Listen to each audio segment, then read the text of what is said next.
دوستم میگه اگه بخوای به وسایل خودم میکاپ کنی چقدر میشه؟ نه شیوم نکن.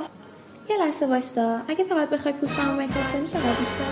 خب عکس ناخناتو برام بفرست. عزیزم یکم آرومتر، دارم با تلفن صحبت میکنم. چیه؟ میخوره. خب وایستا بپرسم. میشه دوستم بیاد اینجا با لوازم شما میکاپ کنه؟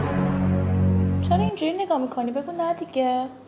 ببین اینو با هم قاطی کن. میخوام گونه هم قشنگ تو چشم باشه. باز نکن. وای خط چش نکش، بالا نمیان. آی چقدر خط چشمو دوست دارم. همونی شد که میخواستم. از همین داری برام میزنی؟ میشه اینا ببرم فردا بیارم؟ عکسامو دیدی؟ خیلی خفنه، لایک چلی شدم. فقط میمونه میکاپم تا آخر شب دیگه. آره عزیزم. آره عزیزم. مطمئن باشم. اینم ضد آب بودش.